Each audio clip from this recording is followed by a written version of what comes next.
24 फरवरी 2022 को Russia Ukraine के बीच बीच में जो संघर्ष शुरू हुआ था, उस पर रशिया का कहना था कि मैं एक स्पेशल ऑपरेशन कर रहा हूं यूक्रेन के ऊपर। रूस से पूछा गया कि भैया क्यों मार रहे हो इनको?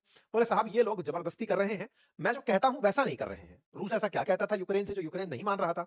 यूक्रेन से रूस का कहना था कि यार कुछ भी करो, तुम नाटो में जाने की जिद मत करो। ये अभी जाने की जिद ना करो नहीं है, नाटो में जाने की जिद ना करो है।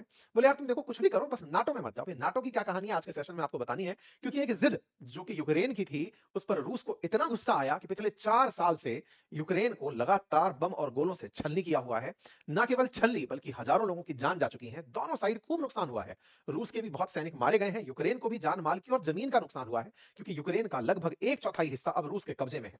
ऐसे में एक बड़ी सवाल जो निकल कर आती है वो ये कि रूस का एकमात्र कारण क्या था जिसकी वजह से उसने हमला किया था? तो आंसर था यूक्रेन में बैठे जेलेंस्की की जिद कि वो नाटो का मेंबर बनना चाहते हैं। आपके दिमाग में प्रश्न बनना पड़ेगा कि साहब नाटो है क्या? ऐसा क्या था उस नाटो में कि उसका मेंबर बनने के लिए उसने अपने ऊपर इतना हमला सहन कर लिया? तो मैं आपको बताता चलूं, NATO North Atlantic Treaty Organization एक समूह है। 32 देशों का समूह है और इन समूह के देशों ने 32 देशों ने एक कसम खाई हुई है। कसम यह कि हम में से किसी के ऊपर भी संकट आएगा, हम 32 की 32 एक साथ टूट पड़ेंगे। ये कसम बकायदा इन्होंने अपने नाटो एग्रीमेंट के अनुच्छेद नंबर 5 में लिखकर रखी है कि भाई जिस पर भी दिक्कत आएगी हम सब चलेंगे, एक साथ मारने चलेंगे। जैसे नहीं होता कॉलेज स्कूल के अंदर बच्चों की यूनिटी बन जाती है कि भाई किसी दोस्त के साथ बदतमीजी हो गई तो सब की सब बदला लेने चलेंगे। ये कुछ वैसे हैं। इनमें गुंडा कौन है या फिर इन सबका बड़ा डॉन कौन है? तो उसका नाम है अमेरिका। अमेरिका ने अपने पिछलग्गू 32 देश खड़े कर रखे हैं। अमेरिका प्लस 31, कुल 32 देश हैं जिन्होंने कस्में खा रखी है कि अगर कुछ भी हुआ तो हम सब साथ चलेंगे। अब बड़ा सवाल ये बनता है, अमेरिका ने इन गुंडों का समूह क्यों बनाया? इस तरह से इसने अपने बीच में लोगों को क्यों शामिल किया? तो इसकी भी कहानी जान लीजिए। कहानी यह है कि 1939 से 45 के बीच में जब प्रथम द्वितीय विश्व युद्ध चला, उस समय पर अमेरिका और सोवियत रूस एक साथ एक ही टीम से खेल रहे थे। लेकिन जब विश्व युद्ध खत्म हुआ तो अमेरिका उस टीम में लीडर बनकर निकला। अमेरिका ने परमाणु बम का परीक्षण कर लिया था। सोवियत रूस और अमेरिका के बीच में एक प्रकार का अविश्वास उत्पन्न हो गया, क्योंकि सोवियत रूस जो सोवियत संघ के नाम पर जाना जाता था, वो साम्यवादी विचारधारा का प्रवर्तक था और अमेरिका पूंजीवादी विचारधारा का। विचारधाराओं में हुई इस लड़ाई ने दोनों पर अविश्वास को बहुत बढ़ा दिया। दोनों एक दूसरे से पहले भी नफरत करते थे, लेकिन युद्ध के समय मित्र हो गए थे। ये बिल्कुल वैसे ही है जैसे ब्रिटेन और फ्रांस ने दुनिया में एक दूसरे से खूब लड़ाइयां लड़ी, लेकिन विश्व युद्ध के समय एक ही टीम से खेल रहे थे। बिल्कुल वैसे ही रूस और अमेरिका यानी सोवियत संघ और अमेरिका एक साथ होकर सेकंड विश्व युद्ध लड़े थे। लेकिन दोनों के बीच में जब अविश्वास बढ़ा और बात आई कि दुनिया का लीडर कौन, तो अमेरिका ने खुद को लीडर प्रेषित कर दिया कि साहब मैं हूं लीडर। सोवियत संघ को यह बात पची नहीं। क्या तुम्हारे पास ऐसा क्या है? दुनिया के सबसे ज्यादा प्राकृतिक संसाधन हमारे पास, दुनिया का सबसे बड़ा देश हमारे पास। उस समय सोवियत संघ बहुत बड़ा होता था। मतलब आप अगर मैप उठाकर देखें तो समझ में आएगा कि लगभग दुनिया का 1/3 क्षेत्रफल तो अकेला सोवियत रूस लेके बैठा हुआ था। प्राकृतिक संसाधन भरपूर, यूरेनियम की मात्रा, पेट्रोल, कोयला, फर्टिलाइजर सब अकूत मात्रा में, और जनसंख्या बहुत कम। इतना बड़ा भंडार, इतना बड़ी, अच्छा साथ में टेक्नोलॉजी भी। तो ऐसे में सोवियत रूस के अंदर अल्ट्रा लेवल का घमंड था कि भाई तुम अमेरिका वालों टिक नहीं सकते हमारे सामने, कोई बात नहीं। इस ईगो फाइट के अंदर, सोवियत रूस और अमेरिका की फाइट के अंदर गुटबंदी होना शुरू हुई दुनिया में द्वितीय विश्व युद्ध के बाद में। इस गुटबंदी को ही असल में लोग ना शीत युद्ध के नाम से जानते हैं। अमेरिका ने अपने साथ में 1949 में लोग जोड़ना शुरू किए और कहा कि सुनो, अटलांटिक ओशियन के उत्तर में रहने वालों एक साथ आ जाओ। कल को सोवियत रूस के खिलाफ अगर हमें एक साथ हमला करना पड़ा तो मिलकर करेंगे। बाकी लोग अमेरिका की बातों में क्यों आ गए? क्योंकि उन्हें डर था कि सोवियत रूस यूरोप के देशों को खा जाएगा। इसलिए सब लोग एक हो गए। तो ये समझिए कि यूरोप के बहुत सारे देश सोवियत संघ से डर के अमेरिका वाले खेमे में चले गए। अब सोवियत रूस संघ को लगा यार हम तो खुद ही बहुत बड़े देश हैं, लेकिन चलो फिर अपना भी एक ग्रुप बनाते हैं। इन्होंने अपना ग्रुप बनाया वार्सा ट्रीटी ऑर्गेनाइजेशन के नाम पर कि जो हमारी विचारधारा से सहमत हैं वो हमारे ग्रुप में आ जाओ।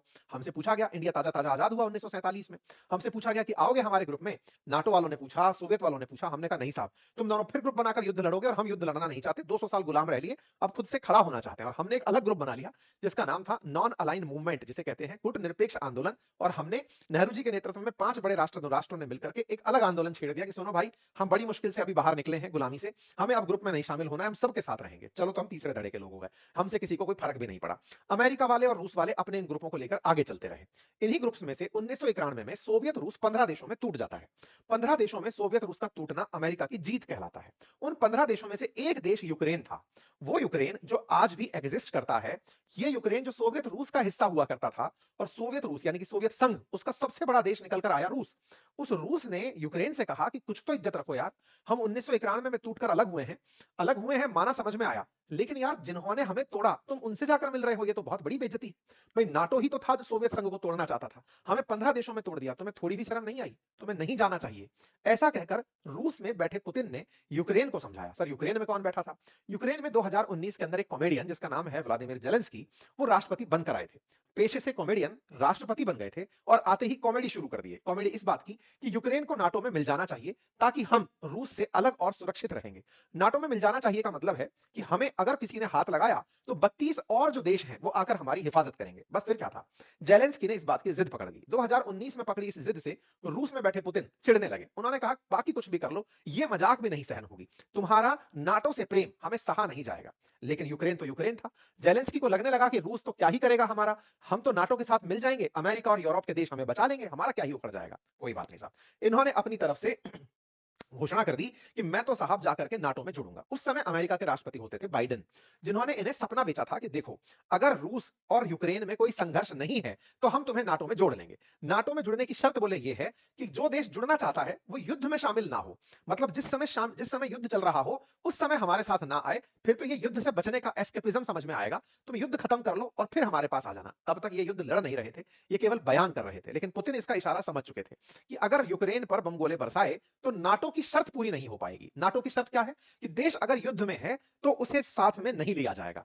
पुतिन इस बात को समझ गए और जेलेंस्की को फरवरी 2022 में ही इनकी जिद के चलते ठोकना पीटना शुरू कर दिया। आज की सुर्खी क्या है जिसके चलते हम सुर्खी की चर्चा कर रहे हैं? फरवरी 2022 से यूक्रेन और रूस लड़ रहे हैं, लेकिन आज की खबर यह है कि यूक्रेन ने कहा है कि वो नाटो में शामिल होने की जिद छोड़ सकते हैं। ये बात कहां से निकल कर आई आज के सेशन में बताएंगे। साथ में यह भी बताएंगे कि जेलेंस्की आखिर मजबूर क्यों हुए छोड़ने के लिए और इसके बदले उन्हें मिला क्या है। क्या हम ये मान लें कि जब आप अपनी जिद ही छोड़ रहे हो तो ऐसे में रूस या यूक्रेन का युद्ध रुक जाएगा? रूस और यूक्रेन के युद्ध को रोकने में असल में क्या ट्रंप कामयाब होने जा रहे हैं? आज के सेशन में इस पर विस्तार से चर्चा करेंगे, क्योंकि इस तरह की बात सुनकर तो पुतिन ही विजेता दिखाई पड़ते हैं। क्योंकि जिसने जिद की थी वो जिद छोड़ दे तो भाई साहब कूटने वाले में ज्यादा दम रहा होगा, क्योंकि यूक्रेन नाटो की सदस्यता छोड़ने के लिए तैयार हो गया है। मेरे प्यारे साथियों, नाटो के बारे में डिटेल में जानकारी हमने दी है, आप इसे हमारी वेबसाइट पर अंकिtinspireindia.com पर जाकर पढ़ सकते हैं। हमने डिटेल में जो जानकारी साझा की है ये आपको पढ़ने के लिए भी उपलब्ध कराई जाती है।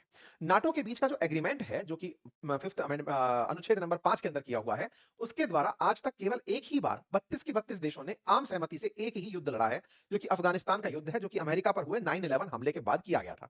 आगे बढ़ते हैं साहब। जेलेंस्की 2019 में जब राष्ट्रपति बने थे तब इन्होंने कहा था कि ये यूक्रेन को नाटो ज्वाइन कराएंगे, जिस पर इनके राष्ट्रपति बनने के बाद यूक्रेन अमेरिका रूस बहुत गुस्सा हुआ और उसने साफ कहा कि अगर आप ऐसा करोगे तो मैं आप पर स्पेशल मिलिट्री ऑपरेशन कर दूंगा। और स्पेशल मिलिट्री ऑपरेशन हुआ। यह बात पुतिन ने पब्लिकली आकर कही कि साहब देखो मैं स्पेशल मिलिट्री ऑपरेशन केवल इसीलिए कर रहा हूं ताकि यूक्रेन नाटो ज्वाइन ना करे। मैं फिर से याद दिला दूं, नाटो ज्वाइन करने की शर्तों में है कि आप युद्धरत अगर रहे तो आप नाटो ज्वाइन नहीं कर सकते, युद्ध शांत हो जाए उसके बाद बात करिएगा। तो साहब पुतिन ने युद्ध शांत ही नहीं होने दिया। फरवरी 2026 में युद्ध को 4 साल हो जाएंगे लेकिन युद्ध नहीं रुका और जेलेंस्की नाटो में शामिल नहीं हुए। यानी कि पुतिन ने एक तरीके से नाटो को अपने बॉर्डर तक आने से रोक लिया। इसका मतलब समझिए, देखिए आज युद्ध को 1391 दिन हो चुके हैं। मुद्दे की बात यह है, पुतिन को जिस बात से परहेज था वो ये कि नाटो कंट्री हमारे बॉर्डर तक ना चली आए। रूस के बॉर्डर तक नाटो देश को वो नहीं चाहते। वो नहीं चाहते कि भाई कल को तुम्हारे बहाने रूस के अंदर नाटो के देश झांक कर देखें, मैं बॉर्डर तक नहीं आने दूंगा। अगर तुम चाहोगे इस तरह की हरकत करना मैं तुम्हें मारूंगा। हुआ भी यही। यूक्रेन लेकिन जिद पर अड़ा रहा। उसे बाइडेन के समय का समर्थन प्राप्त था। यूरोप के देश उसी के साथ उसकी राग में राग मिलाकर बोलते थे कि जेलेंस्की तुम्हारी जिद तो सही है, लेकिन तुम्हें नाटो ज्वाइन करने से पहले युद्ध समाप्त करना होगा। ट्रंप आए। ट्रंप ने कहा देखो तुम बहुत दिन से युद्ध लड़ रहे हो, तुम्हारे युद्ध लड़ने में तुमने जगह खो दी। पुतिन युद्ध को रोकने देंगे नहीं, क्योंकि तुम्हें नाटो ज्वाइन करने की शर्त पूरी जो करनी है। बेहतर होगा कि तुम नाटो ज्वाइन करने की शर्त छोड़ दो, तुम मना कर दो कि मैं नाटो ज्वाइन नहीं करना चाहता। पुतिन तुम्हें तभी मारना छोड़ेंगे। इन्हें समझाया गया। शुरुआत में इन्होंने मानने से इनकार किया। ट्रंप ने इन्हें धमकाते हुए कहा कि तुम दुनिया को तीसरे विश्व युद्ध की तरफ धकेल रहे हो। तुम्हारी इस जिद पर अगर रूस ने किसी भी यूरोपियन देश पर या अमेरिका पर न्यूक्लियर वेपन चला दिया तो दुनिया का तीसरा विश्व युद्ध होने से कोई नहीं रोक पाएगा। फाइनली खबर बनकर आती है कि यूक्रेन तैयार हो जाता है नाटो की जिद छोड़ने के लिए। मैं आपको याद दिला दूं कि ट्रंप के द्वारा अपने दामाद और एक व्यक्ति जिसका नाम डेविड विटकॉफ है, विटकॉफ के साथ में अपने दामाद कुशनर को भेजा गया है रूस को समझाने के लिए और यूक्रेन को समझाने के लिए। कल के दिन यूक्रेन के राष्ट्रपति जेलेंस्की के साथ विटकॉफ और कुशनर की बातचीत बर्लिन में आयोजित की गई, जहां पर यूरोप के बहुत सारे लीडर उपस्थित थे और जेलेंस्की खुद प्रेजेंट थे। उस मीटिंग में इन्होंने कहा कि मैं नाटो की मांग छोड़ने को तैयार हो गया हूं, क्योंकि विटकॉफ और कुशनर ही वो व्यक्ति हैं जिन्होंने गाजा पट्टी और इसराइल के बीच समझौता कराया था। अब ये समझौते के लिए ही जाने जाने वाले व्यक्ति हुए, जो कि ट्रंप के दामाद कुशनर है और साथ में विटकॉफ है जो कि ट्रंप के मित्र माने जाते हैं। ये अब रूस रूस यूक्रेन युद्ध को रुकवाने पहुंचे हैं। ट्रंप के आदेश की पालना में ये सारे काम हो रहे हैं। ट्रंप की तरफ से ये लोग जब पहुंचे थे रूस के पास तो 28 सूत्रीय मांग लेकर गए थे और कहा था पुतिन हम युद्ध रुकवा देंगे लेकिन आपको कुछ क्षेत्र भी हम यूक्रेन का दिलवा देंगे। उसके बदले में आपको कुछ गारंटीज देनी होंगी, कुछ हमारी बातें माननी होंगी। पुतिन ने कहा कि देखिए सबसे पहली चीज ये है कि मैं जो जगह छीन चुका हूं वो लौटाऊंगा नहीं। अगर आपको ये लगता है कि मैं यूक्रेन को नाटो ज्वाइन करने दूं, वो मैं करने दूंगा नहीं। बेहतर होगा आप अपनी तरफ से जेलेंस्की को समझाएं क्योंकि विजेता मैं हूं, जेलेंस्की नहीं। और तुम्हें लगता है कि तुम मुझसे युद्ध कर सकते हो तो आ जाओ। ऐसे में दुनिया के पश्चिमी देश के दुनिया के देशों को यह समझ में अच्छे से आता है कि पुतिन से युद्ध नहीं किया जा सकता क्योंकि पुतिन के निशाने पर यूरोप के अधिकांश देश हैं और अमेरिका भी जानता है कि वो कितने शक्तिशाली देश के सामने खड़ा है। ऐसे में पुतिन की जिद के चलते या पुतिन की हट के चलते जेलेंस्की को दबाया गया। हट तो जेलेंस्की भी कर रहे थे लेकिन जेलेंस्की के सारे रास्ते ट्रंप ने बंद कर दिए। पहले इनसे इनके संसाधन छीन लिए, इसके बाद में इनकी पब्लिक में बेइज्जती करी, उसके बाद में यूरोपियन देशों को समझाया कि तुम जेलेंस्की का साथ नहीं दोगे, अगर तुम साथ दोगे तो फिर तुम ही सुरक्षा की गारंटी दोगे। अब हुआ भी यही। जेलेंस्की बोले कि सर मैं नाटो की सदस्यता नहीं मांगूंगा लेकिन कम से कम मुझे कोई तो अश्योरेंस दे दो कि मैं सुरक्षित रहूंगा। तो इस पर तय हुआ कि तुम्हें पश्चिमी देश अगर चाहेंगे तो अपनी तरफ से तुम्हें अश्योरेंस दे देंगे कि तुम्हारे साथ कोई दिक्कत ना हो, तुम्हें एक सुरक्षा गारंटी दे देंगे ताकि तुम्हारे ऊपर हो रहे हमलों के समय तुम्हारे साथ कोई खड़ा हो जाए। बोले सर यही तो मैं चाहता था। बोले नहीं, इसका मतलब ये मत समझना कि पूरा यूरोप तुम्हारे साथ लड़ने आ जाएगा, नहीं। तुम पर्सनली जिन देशों के साथ में सेटिंग बिठाओगे, जिन देशों के साथ में तुम बातचीत रखोगे, वही देश तुम्हारे साथ युद्ध लड़ने के लिए आगे आएंगे। बात आती है पुतिन के ऊपर। पुतिन कहीं तो माने होंगे, ऐसा थोड़ी है कि जेलेंस्की माने, पुतिन बिल्कुल ना माने। पुतिन जिस चीज पर माने वो बड़ी हास्यास्पद है। पुतिन ने कहा कि अगर वाकई में जेलेंस्की चाहते हैं तो मैं उन्हें एक ऑप्शन दे सकता हूं। बोले क्या? कि जेलेंस्की चाहे तो यूरोपियन यूनियन में शामिल हो सकते हैं। अब ये यूरोपियन यूनियन क्या है? यूरोपियन यूनियन यूरोप के 27 देशों का एक समूह है जो व्यापारिक समूह है। वो युद्ध साथ मिलकर नहीं करता। उन्होंने नाटो की तरह आर्टिकल 5 नहीं बना रखा जिसमें एक साथ लड़ने की जिम्मेदारी हो, नहीं।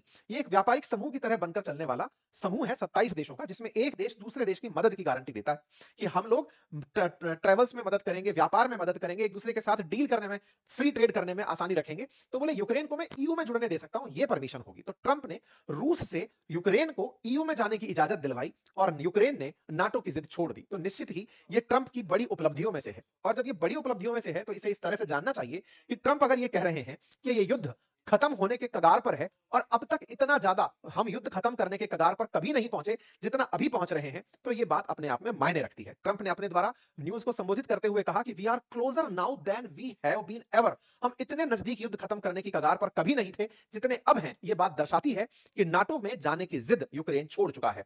यूक्रेन चूंकि ऑलरेडी जमीन हार चुका है तो उसके पास कुछ भी नहीं है। ऐसे में उनका कहना है कि यूरोप ने सुरक्षा गारंटी देकर के यूक्रेन को मना लिया। तो जेलेंस्की ने क्या ये बात वाकई में कही? बिल्कुल। Calling issue territorial consensus painful, Ukrainian President Zelensky said he believes US mediators would help find compromise with Russia, कि वो उनके साथ कॉम्प्रोमाइज करने का प्रयास करेंगे। कुल मिलाकर के यूक्रेन को अब अपनी जिद छोड़नी होगी। EU US agree to provide Ukraine with guaranteed similar to NATO's Article 5, ऐसा मर्ज ने कहा है, यानी कि जर्मनी ने कहा है कि हम नाटो जैसा तुम्हें कुछ दे देंगे। इससे एक बात पता चलती है कि पुतिन अपने आप को कितना स्ट्रांग लेकर के आगे आए हैं कि उन्हें देखकर अब ये लोगों को समझ में आना लगा है कि पुतिन की ही जिद चली। फाइनली यूक्रेन को पीछे हटना ही पड़ा, यूरोप को पीछे हटना पड़ा, अमेरिका को पीछे हटना पड़ा। The US has politically and potentially also legally assumed the corresponding obligation, the German chancellor ने ऐसा कहते हुए अपनी बात जेलेंस्की से कही। इस पर ईयू की तरफ से कजा कलास ने भी ये कहा कि Ukraine's NATO membership is no longer under discussion, कि अब इनके साथ में नाटो की मेंबरशिप का कोई भी डिस्कशन नहीं बचा है। उन्होंने कहा कि Kyiv should be given tangible security guarantee, Kyiv को हम गारंटी देंगे सुरक्षा की, लेकिन वो उसके म्यूचुअल डिस्कशंस पर होगा। कुल मिलाकर के अब बात इतनी है कि नाटो का ऑप्शन यूक्रेन के लिए बंद हो गया है और जब ये बंद हो गया है तो निश्चित ही युद्ध रुकने की पहली शर्त जो थी वो कंप्लीट हो गई है। अर्थात अब इस बात का विश्लेषण हो तो इस बात का कि एक व्यक्ति की हट ने न जाने दुनिया को कितना नुकसान पहुंचा दिया है।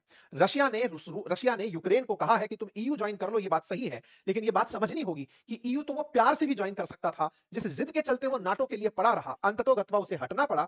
और जेलेंस्की इस बात से पीछे हटके ही दुनिया में रशिया यूक्रेन की वजह से जो क्राइसिस क्रिएट हुए, गुटबंदी हुई, तेल के ऊपर पाबंदी हुई, दुनिया में वैश्विक रूप से महंगाई बढ़ी, अमेरिका की तरफ से टैरिफ जैसी चीजें झेलनी पड़ी, इंडिया को 50% टैरिफ इस बेवकूफ प्राणी की वजह से झेलना पड़ा जो आज जिद को छोड़ने के लिए तैयार हुआ। अगर इतना ही जिद करके चल रहा था तो इसे समझने की आवश्यकता है कि भाई तुमने अपनी जिद को इतने दिन तक ढोया है तो हमारे ऊपर तुम पनौती क्यों बनकर आए? तुम्हारी जिद के चलते आज भारत को 50% टैरिफ की चोट में आना पड़ रहा है। अमेरिका कहता है कि रूस को हमने पे तेल खरीद कर पैसे दिए, तुम्हारे पैसे मतलब हमारे पैसे तुमसे युद्ध करने में काम आ रहे थे, तो ये तो तुम्हारी हट थी जिसके चलते तुम कुट रहे थे। अगर तुम हट पहले छोड़ दिए होते, जो तुमको यूक्रेन को समझाया जा रहा था कि तुम स्वतंत्र रह लो, हमें कोई कोई दिक्कत नहीं है। तुम नाटो नाटो मत राग अलापो। तुम्हारे राग अलापने के चलते पूरी तरह से मामला बिखर गया। पूरी दुनिया वैश्विक अर्थव्यवस्था गुटबंदी में बंध गई, महंगाई में घिर गई, ना जाने कितनी अर्थव्यवस्थाएं फेल हो गई। श्रीलंका जैसे देशों को अपने आप पलटी मारनी पड़ी। जर्मनी वाले बेचारे ठंड में मरे जा रहे हैं। ब्रिटेन वालों की हालत खराब है, 3-4 प्रधानमंत्री उनके बैक टू बैक बदल गए। इस व्यक्ति के चलते दुनिया को क्या-क्या देखना पड़ा, ये आने वाला समय इसका जवाब देगा। अगर ये जिद छोड़ रहा है, तो इसका विश्लेषण बहुत घातक होगा। आप कहेंगे सर तो क्या आप इसकी जिद के समर्थन में है कि ये जिद रखे? भाई साहब जिद कम से कम इसलिए ही रख लेता कि तेरे इस डीड को हम सब लोग सही मान लेते कि हाँ तूने अपनी जिद को बचाए रखने के लिए, अपने यूक्रेन की सुरक्षा के लिए कुछ किया था। तू जिद को बचा पाया नहीं, तो 4 साल तक तेरा कुटना तेरे लिए कुछ भी रहा हो, घातक रहा हो, फायदे का रहा हो, दुनिया के लिए बर्बादी लेकर आया। ये अपने आप में बड़ा ही मतलब आने वाले समय में इतिहास फिर इन्हें बहुत गंदे तरीके से ट्रीट करेगा। अमेरिका, रूस की अगर बात की जाए, तो रूस बड़े खुश हैं कि साहब हम तो स्वागत करते हैं विटकॉफ और कुशनर का, बढ़िया अच्छे से मीडिएटर बनकर आए हैं, बढ़िया मीडिएशन कर रहे हैं। इसका मतलब रूस एक और बड़ी पावर बनकर निकल कर आया और यूक्रेन के साथ-साथ पूरा यूरोप और अमेरिका झुक गया। तो इस व्यक्ति के ऊपर कभी अलग से विश्लेषण दुनिया करेगी कि इस व्यक्ति ने कैसे पूरी दुनिया को संकट में या फिर कहिए कि महंगाई के जाल में फंसाकर, तमाम प्रकार के प्रतिबंधों के जाल में फंसाकर रखा। खैर फिलहाल ये जल्दबाजी होगा, ये कहना कि ये युद्ध खत्म हो रहा है, लेकिन 15 त सॉरी आज सुबह की ये जो तस्वीर है, जिसमें आप कुछ ये है कुशनर ट्रंप के जो दामाद हैं और ये विटकॉफ हैं, इनके साथ में जेलेंस्की जो आपको दिखाई दे रहे हैं, ये बर्लिन में है। जेलेंस्की पहली बार इन लोगों से मुलाकात करके इन सबके साथ तस्वीर खिंचाते हुए दिखे। आप इस तस्वीर को देखकर पहचान सकते हैं जर्मनी से, ईयू की तरफ से, फ्रांस की तरफ से तमाम प्रतिनिधि जो हैं यहाँ पर आए हुए हैं और वो इनको समझाने के लिए ये विटकॉफ और कुशनर पहुंचे हुए हैं। यहाँ पर इटली वाली मेलोनी मैडम भी पहुंची हैं और ये सब इनको समझा दिए हैं कि तुम यार गजब जिद किए थे, तुम्हारे चक्कर में सब की सब लाइन से खराब हो गए। खैर अब जो भी है, अगर ऐसा हुआ है तो निश्चित ही ये बड़ी खबर होगा। इस बात को मान लेना कि इसने नाटो की जिद छोड़ दी, ये मानकर चलिए कि नाटो की जिद छोड़ना ही युद्ध रुकवाने की पहली सीढ़ी के समान होगा और यूक्रेन के लिए ईयू में शामिल होना कम से कम कुछ जैसे होता है सांत्वना पुरस्कार की, तुम दौड़े थे, दौड़ने का पार्टिसिपेशन करने के लिए लीजिए तुम्हें कुछ दिया जा रहा है, वैसा होगा। हालांकि आने में यूरोप इसको इस तरह से दिखाएगा कि यूक्रेन के लिए ये भी एक बड़ी विन है कि वो ईयू में शामिल हो गया, क्योंकि खुद की इज्जत थोड़ी बहुत तो बचानी होगी। खैर फिलहाल के लिए इतना ही। रूस लेकिन अभी भी चाक चौबंद है, बढ़िया से सुखोई 34 तैनात कर दिए यूक्रेन के बॉर्डर पर कि देख लो भाई तुम्हारा ये सब ड्रामा व्रामा खत्म हो जाए तो बताना, उसके बाद हम फिर से डिसाइड करेंगे क्या कर सकते हैं। ठीक है साहब, तो फिलहाल के लिए इतना